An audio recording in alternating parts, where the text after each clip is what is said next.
Bonjour et bienvenue sur cette présentation de la SIC Adomus UTPCF. Adomus UTPCF, c'est une autre manière d'envisager l'habitat. Nous sommes spécialisés dans la promotion d'habitat participatif, d'habitat partagé. Donc, notre but, c'est d'offrir un toit à chaque famille dans les manières les plus accessibles possibles et un toit écologique, bien sûr, avec des matériaux biosourciers, économiques, que l'habitat ne soit pas une charge importante pour pouvoir vivre bien dans son lieu de vie. Et pour cela, eh bien, la manière d'y arriver, c'est la solidarité, c'est le coopératif. Donc, nous allons vous montrer comment il est possible aujourd'hui d'investir et de s'investir dans l'habitat participatif grâce à Adomus UTPCF France.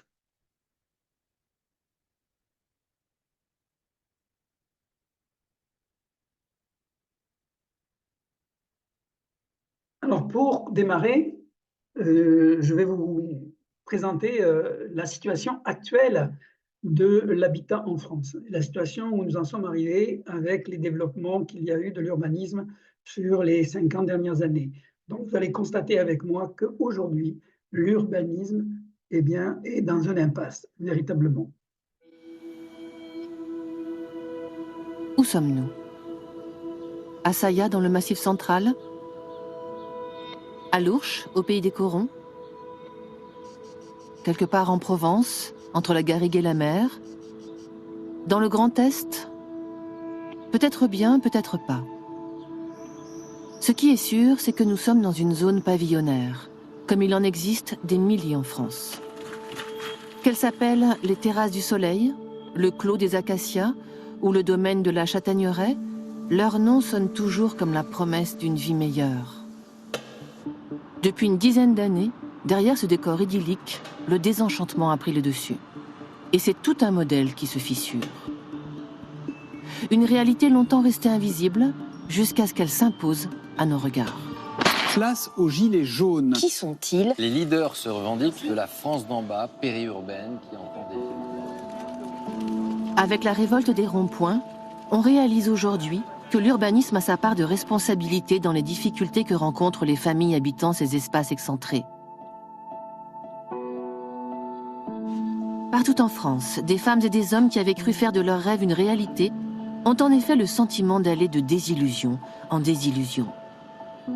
Éloignés des bassins d'emploi, étranglés par les crédits et oubliés des services publics, ils survivent comme ils peuvent en espérant des jours meilleurs. Qui sont-ils donc, ces propriétaires d'une maison dans le périurbain? Quel a été le coût de leurs rêves et quelle est leur réalité? Et plus généralement, quel est le projet à l'œuvre dans cette architecture de maisons préfabriquées? Et quel impact celui-ci a-t-il sur l'environnement? Bien, donc voilà, la question est posée. Quel impact a ce type d'habitat sur l'environnement? Eh bien, l'impact, il est qu'aujourd'hui, beaucoup de gens ne s'épanouissent plus et ne vivent plus d'une manière vraiment agréable et harmonieuse dans leur lieu de vie. Donc, nous avons réfléchi avec Adomus et nous avons pensé à innover sur un type d'habitat où il y a de plus en plus de recherches et de demandes aujourd'hui, qui est l'habitat partagé, l'habitat participatif. Mais cela pose véritablement la question de savoir comment envisager d'aller vers l'habitat partagé, l'habitat participatif. Est-ce qu'il va falloir abandonner l'idée d'être propriétaire de sa résidence et d'assumer la totalité des charges que représente justement le fait d'être le propriétaire de sa propre résidence? Donc, je vous invite à écouter une autre petite vidéo qui est la vidéo pour poser la question, où on se pose la question de savoir est-ce que c'est bon d'être propriétaire ou locataire de sa résidence principale. Et nous allons voir qu'avec Adomus, nous allons envisager une autre voie, une troisième voie. Mais avant tout, écoutez cet extrait. Aujourd'hui, il est sans doute pour un locataire plus intéressant d'acheter que de louer. Plus on tarde à acheter, plus on perd en pouvoir d'achat. Et si on a besoin d'un financement pour acheter, je recommande de plutôt se lancer au plus vite. Le nombre de propriétaires en France n'a jamais été aussi élevé. Et contrairement à ce que l'on vous matraque à longueur de journée, ce n'est pas forcément une bonne nouvelle. Il suffit d'ailleurs de regarder ce graphique de plus près pour se rendre compte que les pays d'Europe avec le taux de propriétaires le plus élevé sont la Roumanie, la Pologne ou l'Espagne, alors que des pays comme l'Allemagne ou la Suisse sont loin derrière. Mais après tout, si tout ça n'était qu'une suite logique pour les Français, car dans le pays, le fossé des inégalités ne cesse de se creuser, et la classe moyenne n'a jamais été aussi proche de la rupture. Pour certains, devenir propriétaire est un rêve presque inaccessible, avec pour raison de ne pas rentrer dans les critères. Je suis allé voir ma banque à laquelle je suis fidèle depuis des années. C'était un refus très vite, ça a été refusé. On rentrait pas dans les critères. Alors que pour d'autres, c'est une évidence accélérée par une certaine aisance financière. Et dans ce brouillard médiatique, il devient compliqué de faire le bon choix. Un choix qui est pour beaucoup le projet financier et sentimental d'une vie. Acheter sa résidence principale, est-ce bel et bien la pire des choses à faire en 2023 ? Depuis quelques temps, c'est une question légitime que beaucoup de Français se posent. Faut-il rester locataire dans un climat de crise qui semble interminable ? Ou au contraire, devenir propriétaire de son logement avec les fardeaux que cela implique. Car en optant pour cette option, vous acceptez de batailler avec toutes les hausses actuelles. La hausse des taux d'intérêt, qui ne sont visiblement pas près de baisser, la hausse du prix de l'immobilier, qui est à un niveau jamais atteint, et enfin la hausse des restrictions et des charges que l'État vous impose, comme la taxe foncière qui explose sur certains secteurs, on en a parlé sur cette vidéo. Sauf que tout ça, on vous le montre finalement assez peu à la télé ou dans la presse. Le sujet semble tabou, comme si on cherchait à vous cacher quelque chose. Pourtant, c'est une question très sérieuse, qui demande bien souvent pour beaucoup de s'endetter sur 15, 20, voire 25 ans. Sauf que rappelez-vous, l'entrepreneur américain Grant Cardone le disait sur notre dernière vidéo, les logements ne sont pas construits pour les gens, ils sont construits pour que les banques gagnent de l'argent. Prenons un exemple très simple, ce projet d'achat d'une résidence principale à 230 000 €, frais d'agence inclus. Pour faciliter les calculs, on va supposer que, par miracle, vous n'ayez pas d'apport à faire. Avec cette simulation d'emprunt sur 20 ans et les taux actuels moyens en France, 3,25% de taux d'intérêt et 0,5% de taux d'assurance, ce sont des mensualités de 1 400 € par mois que vous allez devoir payer. Pour un coût total du crédit de 106 000 € qui partent ainsi dans l'assurance et dans la banque entre les intérêts et les charges, soit presque un tiers du projet global. Et en plus de tout ça, vous n'avez toujours pas payé les frais d'acquisition sur lesquels se greffe le notaire qui va prendre dans sa poche environ 1 700 €, et finalement à l'État qui va lui recevoir presque 14 000 € pour cette unique transaction. En plus, et même si vous l'avez ici inclus dans le financement, il faut aussi payer le travail de l'agent immobilier, qui se rémunère en moyenne entre 5 et 7% de la transaction, soit ici 12 000 €. Et du coup, vous comprenez bien que tout ce petit monde n'a aucun intérêt à ce que les transactions immobilières ralentissent. Et attention, on ne sous-entend pas que leur travail est inutile ou qu'ils essayent de vous arnaquer. En revanche, vous devez être conscient des tenants et aboutissants avant de prendre une décision. Car dans le contexte actuel, et quand on accumule tous ces frais, vous empruntez et sortez de votre poche environ 350 000 € pour un bien qui en vaut réellement sur le papier 218 000 et qui verra sans doute sa valeur chuter sur les prochaines années car les prix actuels sont au plus haut, avec des signaux de baisse du marché qui commencent à faire leur apparition et une bulle pouvant éclater à tout moment sur les prochains mois ou prochaines années. Mais cette vérité, très peu de personnes osent la regarder en face, car c'est bien connu, l'accès à la propriété est perçu comme un rêve pour les Français, sans doute pour l'impression de pseudo-sécurité que ce titre vous offre, et parfois même, il faut le reconnaître, pour flatter l'ego. Car sans rentrer dans le cliché, il est plutôt bien vu de faire de belles études, d'acheter sa maison sous couvert d'un crédit bien gonflé, et de mettre au garage la dernière voiture à la mode. En plus, on entend depuis toujours que si on ne devient pas propriétaire, eh bien on paye le loyer pour quelqu'un d'autre.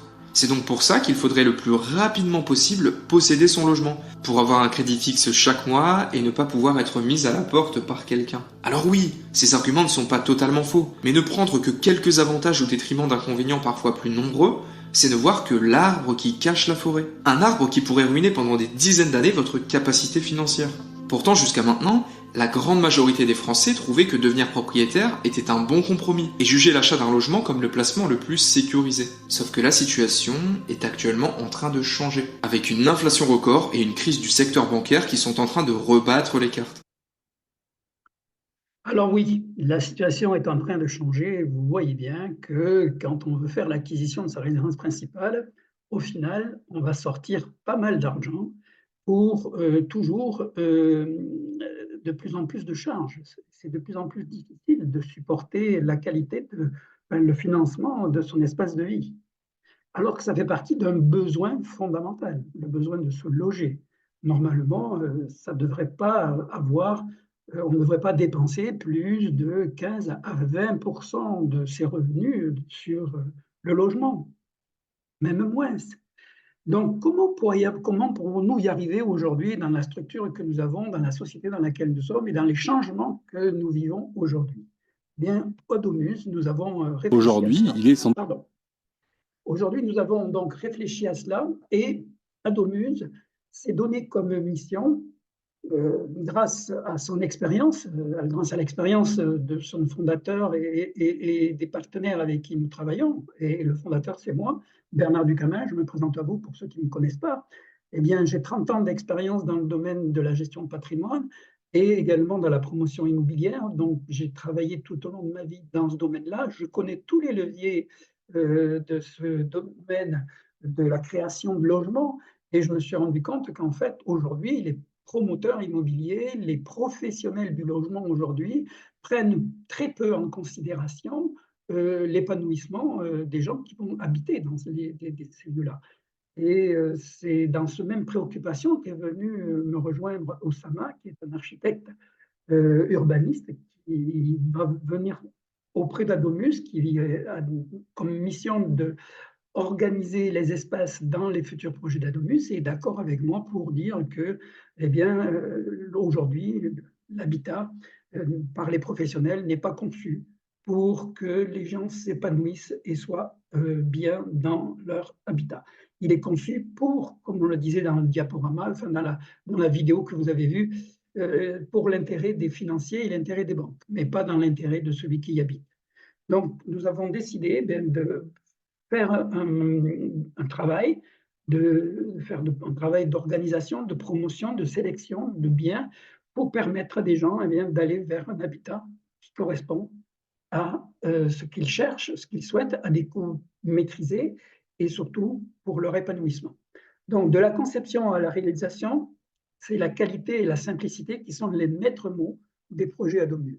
Il en découle donc un confort, une esthétique remarquable, un coût d'entretien et de maintenance qui sera réduit, une pérennité, un maintien de la valeur du foncier et du bâti à son plus haut niveau, car cette valeur est entièrement décorrélée des fluctuations des marchés immobiliers et financiers grâce à l'autonomie financière des projets Adomus. Le but, c'est que Adomus soit complètement autonome financièrement et nous en parlerons. Nous verrons quels sont les outils, les leviers que nous utilisons pour garder notre indépendance et notre autonomie.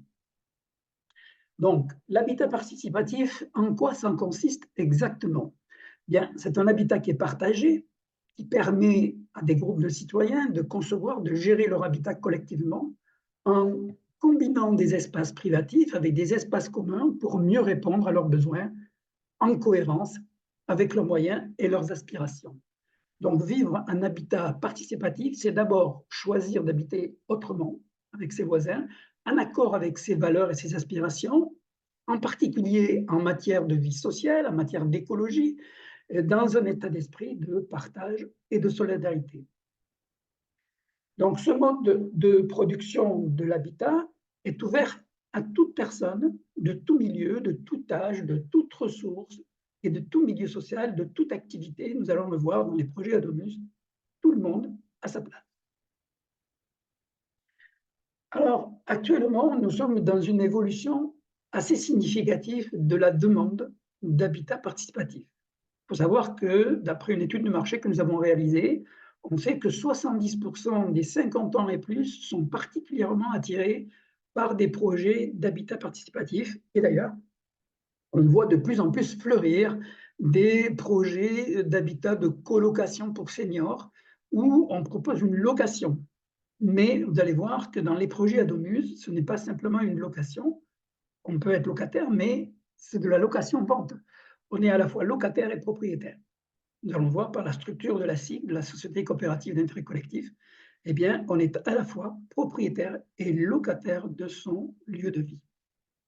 Alors, aujourd'hui, le nombre de projets d'habitat participatif en France est supérieur à 1000 projets En moyenne, l'ensemble des projets sont à égale partition entre l'urbain et le rural. Mais on voit par exemple que de projets vraiment aboutis, sur 1000 projets qui sont en développement, 300 sont aujourd'hui aboutis, ce qui fait que beaucoup sont en réflexion, en études, en travaux, et ce qui allonge les délais de réalisation d'un projet, c'est souvent la non-maîtrise par les porteurs de projets de tout l'aspect technique au niveau organisation des constructions et des lois pour obtenir les autorisations pour construire, quel type de construction sur tel endroit, tel terrain, tout ça c'est des aspects juridiques et organisationnels qui sont mal maîtrisés par les porteurs de projets, et surtout le moyen de la structure juridique à trouver, la mieux adaptée, et le moyen de financement qui permet de financer, bien sûr, l'acquisition du foncier, les travaux et les frais qui sont générés tout au long de la vie du bien par le projet. Donc, vous allez voir, dans Adomuz, nous avons réfléchi à tous ces aspects-là. Et le gros avantage avec Adomuz, c'est que eh bien, vous pouvez vous intégrer dans un projet et rapidement, en 2-3 ans, eh bien, vivre dans un projet où la structure complète a été pensée de A à Z pour que cela fonctionne d'une manière harmonieuse pour l'ensemble des habitants. Donc, l'évolution des projets, on le voit bien, il y en a de plus en plus. On voit qu'au fil des années, il y a de plus en plus de demandes. Okay, on est sur une croissance à peu près de 18 à 20% par année depuis 2019. Donc, de plus en plus de demandes de logement. Donc, il y a vraiment un vrai besoin d'accompagnement pour toutes les personnes qui ont envie d'aller vers ce type d'habitat. Alors, bien sûr, ce type d'habitat, dans l'idée, il y a beaucoup d'avantages. Les avantages majeurs, c'est d'abord de mettre en commun l'ensemble à la fois du foncier, de la construction, d'avoir des espaces communs, de ne pas être obligé d'être dans un espace privatif trop important pour pouvoir justement payer l'espace que l'on utilise véritablement, partager les communs, ce qui fait des économies d'échelle intéressantes, et pas que l'espace. On peut partager également les véhicules pour sa mobilité. On n'est pas obligé tous d'avoir un véhicule si on vit au même endroit. Il suffit d'avoir des véhicules adaptés pour les besoins que l'on veut, et puis ensuite on s'en sert quand on en a besoin. Et également concernant les buanderies, la buanderie peut être collective, les ateliers sont également collectifs. Donc tout ça fait des économies intéressantes et ça permet d'être dans un cadre de vie agréable, avec des moyens pour réaliser ce qu'on veut réaliser, et sans que ça nous coûte vraiment de manière que individuellement on prenne tout en charge. Donc voilà les avantages que propose l'habitat participatif et comment Adomuz également va prévoir d'organiser pour les futurs habitants ces domaines-là. Donc la dynamique est un peu intéressante aujourd'hui. On voit qu'il y a pratiquement autant de projets urbains dans l'urbain que dans le rural. Adomuz, c'est avant tout spécialisé dans le rural. Pourquoi dans le rural? Parce que c'est là qu'on va trouver du foncier, on va trouver du terrain et on va permettre à chaque structure d'aller chercher son autonomie par des activités artisanales ou agricoles qui seront développées à travers chaque projet et qui permettra à ces projets-là eh bien, d'obtenir leur autonomie. Donc, le concept Adomuz de PCF, c'est d'offrir l'accès à un habitat sain, économique, à chaque famille et bien sûr, en évitant de passer par le crédit bancaire. Pourquoi sortir du crédit bancaire? Eh bien, tout simplement pour sortir de ce système économique dans lequel on nous a enfermés, je dirais, depuis des dizaines d'années, qui est le système de l'argent-dette. D'ailleurs, tout ce que l'on voit aujourd'hui autour de nous, que ce soit dans l'immobilier, que ce soit dans les produits de consommation, que ce soit les véhicules, tout est financé par de la dette.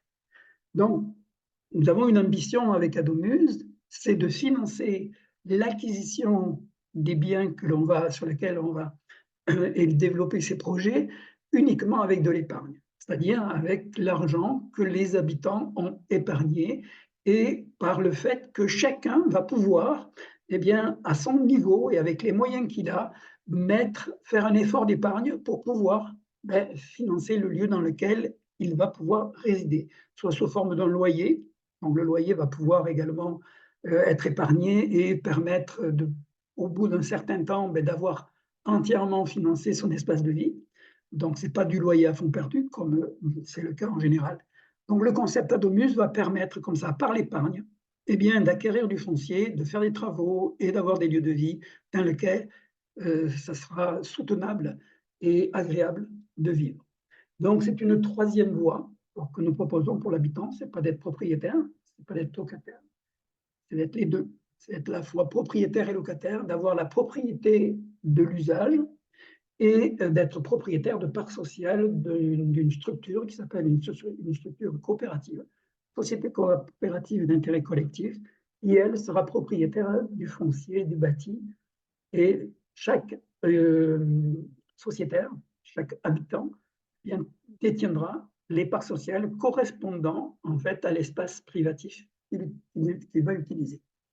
Donc le patrimoine, chaque mois, de l'argent donc est épargné, donc sous forme de parts sociales, quand on paye des loyers, et grâce à ça, on fait face aux aléas de la vie, on porte le projet, on prépare un projet éventuellement, on s'investit, et ainsi on peut transmettre au fil du temps les parts sociales que l'on aura acquises, on pourra les transmettre à ses ayants droit, à ses enfants. Ça reste toujours un capital que l'on peut transmettre. Dans les services, on aura accès, grâce à la structure collective, aux activités qui seront développées dans chaque projet. Il peut y avoir du maraîchage, par exemple, et on peut donc produire pour la collectivité l'ensemble des légumes, des fruits et légumes que l'on consomme, tout en ensuite les vendant à l'extérieur quand on en a un surplus, qu'on en fait une véritable activité économique. On pourra avoir des activités telles que des cours de yoga, des cours de musique, des cours de danse, sur le lieu même dans lequel on réside. On pourra avoir des expositions, des séminaires, voilà, s'il y a un petit café, un petit resto qui est installé ou développé par des habitants, on pourra en profiter également. Donc tout ça est un lieu de vie qui est agréable et où on peut socialiser avec l'ensemble des habitants. La maintenance également est importante puisqu'on mutualise la totalité des coûts de maintenance, dont les loyers comprennent la maintenance des logements, des équipements et puis les travaux qui vont permettre de garder la valeur sur le marché du bien et ainsi pouvoir protéger également les valeurs de l'épargne que l'on a mis dans cette structure. Les sources d'énergie également que nous allons développer sur chacun des projets pour que vivre dans ces projets-là nous coûte le moins possible, on va produire nos propres ressources, que ce soit par du photovoltaïque, que ce soit par des matériaux comme par exemple du bois, du miscanthus, ou faire on appelle ça des microcentrales hydrauliques, par exemple, et également de la biomasse. En fait, on pourra méthaniser, par exemple, faire de la méthanisation et produire du gaz. Donc, tout ça, c'est tout ce qui est envisagé dans nos futurs projets Adomus, puisque chaque projet, vous allez le voir, bénéficie de surface et d'espace qui permettent de réaliser ce genre d'activité. Donc, le chauffage, il est compris dans le loyer que l'on paye, donc ça comprend l'investissement dans le réseau de chaleur, de biomasse, pour chauffer les bâtiments. Donc ainsi, ce n'est pas une charge supplémentaire, c'est compris complètement dans les frais communs. Voilà. Donc, le nouvel habitat pour Adomus, c'est passer du droit de propriété à la propriété d'usage, vous l'avez compris. Donc, on va, dans notre concept, désolidariser l'épargne du bâti. Ça, c'est un paradigme qu'il va falloir travailler, bien sûr, parce qu'on est habitué dans notre structure qu'on achète un bien immobilier, on a un cadastre qui est déterminé avec un espace et on est propriétaire de cet espace, de ce terrain et du bâti qui est dessus. Là, ça va être différent. On va être propriétaire de parts sociales et c'est la structure globale de la SIC qui va être propriétaire de l'ensemble du bâti et nous n'aurons qu'une partie des parts sociales qui vont correspondre à l'espace que l'on utilise. Voilà. Donc, cette proposition est une alternative qui conjugue à la fois l'épargne et la simplicité et qui permet également une mobilité pour l'habitant. Imaginons qu'au bout de quelques années, on a pris un espace, par exemple, d'un T2, par exemple, avec un salon et puis, mettons, une chambre, et qu'on est un couple, et qu'au bout d'un certain temps, ce couple se sépare, eh bien, à ce moment-là, la personne qui reste, eh bien, elle va pas avoir besoin avoir besoin d'un studio, mais pas forcément. Donc, en réduisant son espace, sans changer sa structure financière, hein, elle va pouvoir avoir une mobilité et on n'a pas besoin de vendre l'appartement, passer chez un notaire, avoir des frais, tout ce qui s'ensuit. Donc, ça permet vraiment plus de simplicité, plus de mobilité. Pareil pour ceux qui vont vouloir, par exemple, aller loger dans un autre lieu du groupe Adomuse, si c'est dans une autre région, eh bien, sans changer la structure financière dans laquelle ils se sont impliqués, eh bien, s'il y a de la disponibilité dans un autre projet Adomuse dans une autre région, eh bien, sans rien changer, pouvoir aller vivre quelque temps ou même déménager complètement dans une autre région. Donc ça, c'est un gros avantage que la structure Adomus, c'est-à-dire la société coopérative d'intérêt collectif, propose. C'est un statut qui prend naissance dans l'idée qu'il est possible d'acquérir la valeur d'un logement sans qu'il en soit nécessaire de le posséder en titre. Il devient alors possible d'épargner, de se constituer ce patrimoine et tout en préservant sa mobilité, comme je viens de vous l'expliquer. Et ce nouveau statut va favoriser l'utilisation plutôt que la possession et l'épargne plutôt que la dette. L'idée est de quitter ce monde de l'argent dette. Donc, l'accès sans crédit avec Adomus, c'est possible de différentes manières. D'abord, la première étape, c'est de devenir sociétaire de la SIC par achetant une part sociale, c'est le minimum, avoir une part sociale à 100 €. À partir de là, on peut déjà commencer à se créer une épargne, même si on n'a pas décidé du projet dans lequel on veut, ben, on peut décider dans la démarche de tous les mois acheter une part sociale, par exemple. Ben, tous les mois, on épargne une part sociale. Ça permet petit à petit, tout en réfléchissant au projet et en définissant le type de projet que l'on veut, vers lequel on veut aller, de se constituer son épargne. Ensuite, une fois qu'on a choisi le projet, on va déposer une demande d'habitat et une fois que notre candidature sera acceptée, à ce moment-là, il y aura un dépôt à faire pour financer initialement tous les frais de développement administratif qui sont nécessaires pour organiser notre implantation dans un projet.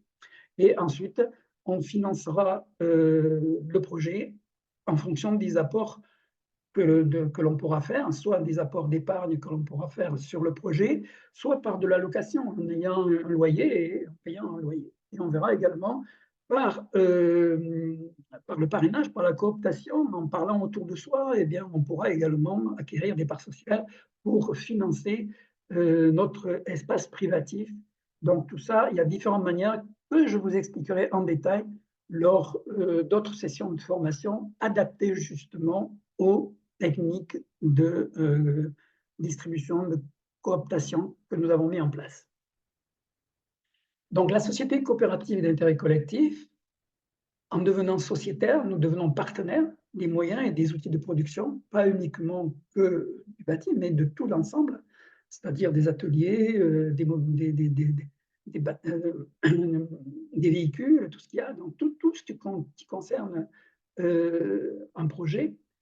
Nous avons le droit d'usage privatif des habitats et des locaux construits et, comme je vous l'ai dit, la part sociale d'associer ces 100 €. Et les bénéfices qui sont réalisés dans l'activité de la SIC, eh bien, ces bénéfices, ils sont remis au capital pour permettre à la SIC de développer d'autres activités ou de permettre à d'autres projets de se développer ailleurs. Donc, ces bénéfices, ils sont impartageables.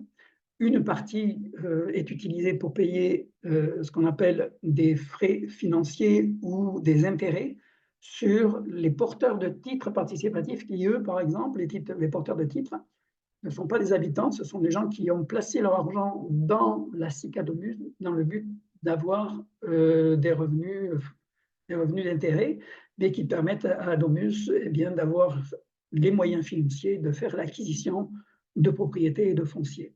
Donc, les titres participatifs sont des titres de gens qui financent extérieurement au projet.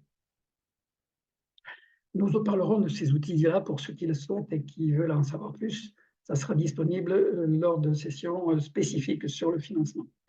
Donc, le financement va se faire également par l'épargne des sociétaires et par les partenaires, les collectivités et les membres de l'AXIS. C'est une action collective là aussi, eh bien, on met en commun notre énergie et nos relationnels pour permettre à un projet de voir le jour. Donc, Adomuse, c'est un bureau d'études avant tout. On fait de l'assistance pour la création des différents projets. Au départ, on organise la création des groupes. On travaille en partenariat avec Dan Charrier, qui est responsable de l'éco-village de Sainte-Camelle dans l'Ariège, qui nous accompagne sur la formation des groupes et comment donc créer la cohésion des groupes. C'est important, dès que nous avons un groupe qui est constitué à ce moment-là, on travaille avec le groupe d'habitants et avec l'architecte pour savoir quel est l'usage que le groupe veut faire des locaux du projet dans lequel ils ont décidé de s'implanter. Ensuite, on les aide dans les discussions avec les pouvoirs publics et à rester en accord avec les règlements et avec les lois. Donc, faire en sorte que les partenaires locaux, c'est-à-dire les mairies ou les collectivités locales, soient partenaires de la SIC et du projet de manière à être soutenus par ces organismes-là, plutôt que d'être en confrontation avec eux. Ensuite, eh bien, l'architecte va suivre le développement du projet dans toutes les étapes pour ensuite déterminer la validité du projet, avoir les assurances qui permettent de se sécuriser pour l'avenir de chaque projet. Et bien sûr, on envisage avec les techniciens les installations nécessaires pour être autonome sur le plan énergétique et également pour pouvoir développer de l'espace pour produire soit des vergers ou du maraîchage, par exemple. Comment organiser l'espace et des terrains pour bien produire les besoins de chaque projet. Donc, les outils que nous vous proposons pour participer au projet Adomuse, c'est d'abord les parts en capital avec les parts sociales. Okay, vous achetez des parts sociales, premièrement une part sociale, ensuite vous pouvez en acheter plusieurs d'un seul coup, ça dépend exactement comment vous voulez vous impliquer dans un projet. Ensuite, l'apport des comptes courants rémunérés, il est destiné principalement aux acteurs extérieurs, aux collectivités locales notamment, okay, où ils mettent de l'apport en compte courant associé sur des périodes limitées, courtes, de 18 à 36 mois, pour nous aider au démarrage d'un projet ou pour favoriser l'implantation d'une structure qui correspond à ce qu'eux ils souhaitent, à leurs besoins. Donc, c'est eux qui vont utiliser principalement les comptes courants associés.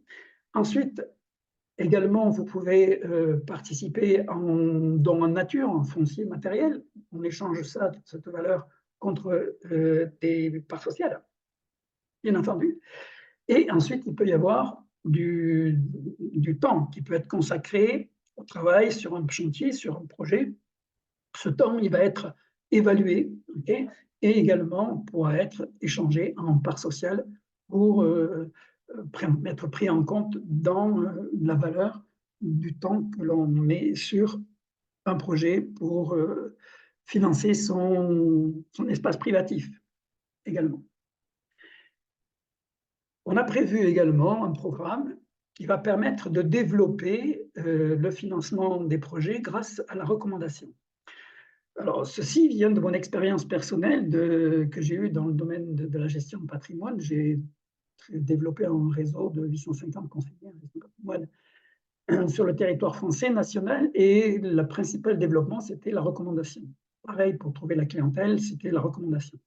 Donc, je m'appuie sur cette expérience pour mettre en place pour Adomuse un système qui va permettre donc de jouer la carte de la recommandation et de permettre d'aller chercher l'épargne des gens qu'on a autour de nous, nos amis, pour nous aider dans ces projets-là.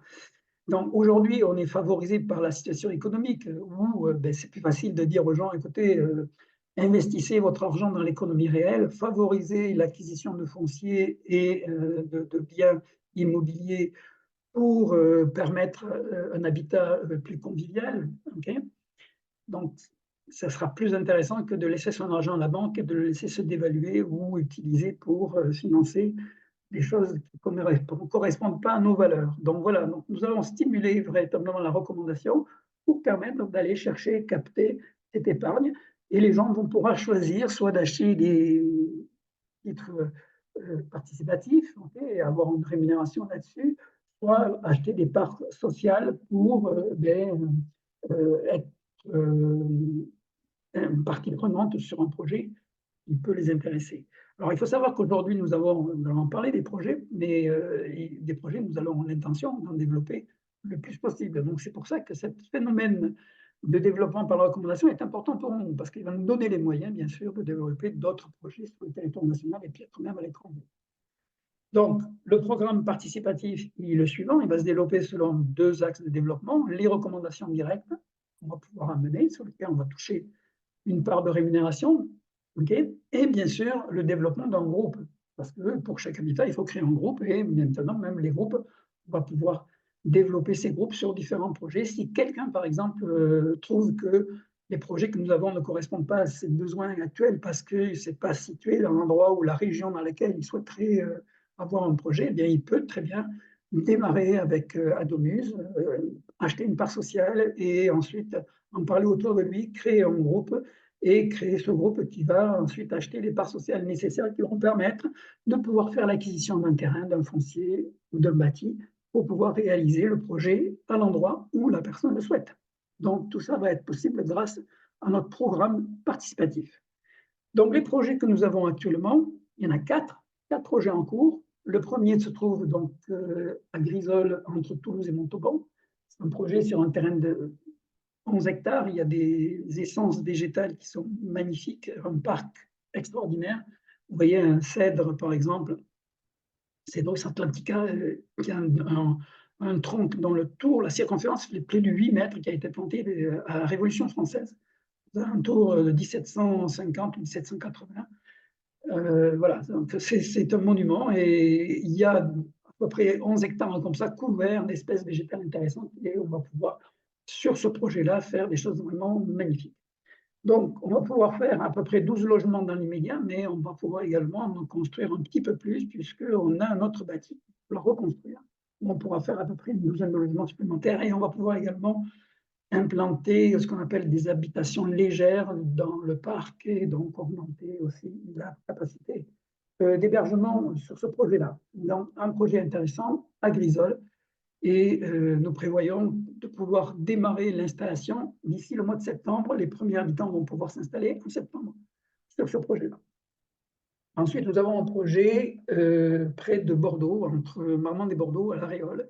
Là, ce projet ne pourra pas être pour l'instant habité parce qu'il y a des travaux à faire. Hein. Donc, il y a un délai. Je pense que ça sera cet hiver ou au printemps prochain, mais on peut déjà donc réserver son espace et commencer à épargner pour être dans ce projet-là. C'est un projet avec un terrain de 13 hectares. On va pouvoir faire là aussi des choses magnifiques.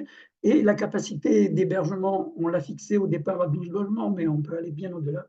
On peut aller jusqu'à 25-30 logements sur ce projet-là au fur et à mesure du développement. Et on a vraiment, on peut construire pratiquement ce qu'on veut, du studio, du T2, du T3. On a des espaces pour pouvoir bâtir ce que l'on veut selon les besoins des futurs résidents là-dessus.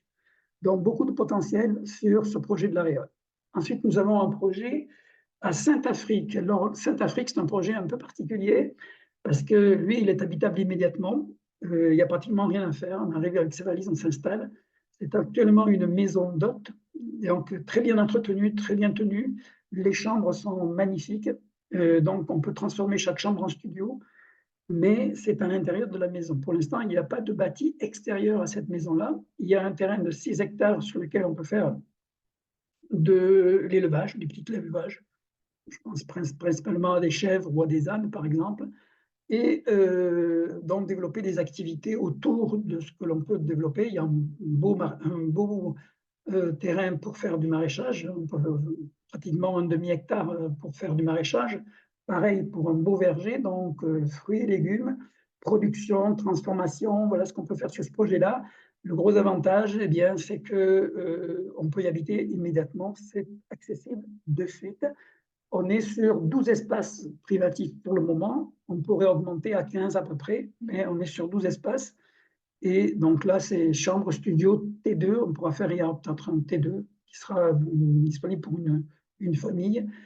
mais pas plus pour l'instant, c'est ça. Donc, moi, je vois là plutôt des seniors qui voudraient s'installer là et avoir un espace convivial. Et ce que je propose pour Saint-Afrique. Et ensuite, il y a le projet à Entrepierre, qui est dans les Alpes de Haute-Provence, près de Sisteron. Là, nous avons actuellement 800 mètres carrés habitables, mais des locaux professionnels qui sont super bien équipés, bien développés, un espace de restauration. Donc, pour ceux qui voudraient se lancer dans un projet restauration, par exemple, à partir de plantes qui seront cultivées sur place, OK, on peut faire penser surtout à de la restauration sur le crudisme, par exemple, les recettes crues ou végétariennes, par exemple, un restaurant végétarien ou de recettes crues, ça serait très très bien, avec des stages de formation et d'éducation à l'alimentation végétarienne, tout ça. Ça serait un projet intéressant. Il pourrait y avoir également des animaux, comme il y avait auparavant des ânes, et pour faire des randonnées, on peut faire des poneys ou des ânes pour faire des randonnées sur place, parce qu'il y a des super chemins de randonnée. Et donc, on pourrait organiser un projet agro-touristique autour de la randonnée et de l'alimentation. Donc, voilà le projet en cours sur Entrepierre. Donc, pour les formations des futurs groupes, nous avons confié cette activité-là à l'éco-village de Sainte-Camelle avec Diane Charrier. Donc, je vous invite à aller sur notre site Adomuse dans l'espace formation. Vous pourrez vous inscrire au stage qui aura lieu du 27 juillet au 3 août pour faire un stage d'intégration, pour aller dans un futur lieu ou écolieu, et un écolieu Adomuse, bien entendu. Donc, allez sur le site soit de l'éco-village de Sainte-Camelle ou sur notre site Adomuse dans la partie formation et vous pourrez vous inscrire au stage du 27 juillet au 3 août. Pour les autres, moi, ce que je vous incite à faire, c'est de revenir sur notre site, d'aller sur le site des différents projets que nous proposons. En bas de chaque projet, vous avez un formulaire. Je vous invite donc à compléter le formulaire si vous êtes intéressé et de vérifier, une fois que vous avez rempli toutes les questions, vous avez répondu, donc vous validez vos réponses et ensuite vous n'oubliez pas de cliquer sur le bouton qui va s'afficher, qui s'appelle soumettre. Tant que vous n'avez pas vu le bouton soumettre, eh bien, nous n'avons pas reçu votre formulaire. Donc, il faut appuyer sur le bouton soumettre pour que nous puissions avoir votre formulaire. Une fois que nous avons reçu votre formulaire, à ce moment-là, nous envoyons un lien pour aller sur notre agenda, sur mon agenda pour l'instant, et vous pourrez donc nous demander un entretien personnalisé à travers Zoom. Eh bien, je me ferai un plaisir d'échanger avec vous de manière à faire connaissance et de voir comment vous accompagner dans le développement de votre projet à travers le programme Adomuse et les programmes Adomuse. Voilà, donc je vous souhaite le meilleur. Je souhaite d'avoir réponse à votre recherche à travers les projets Adomuse et je vous dis à très bientôt lors d'une prochaine rencontre. Merci.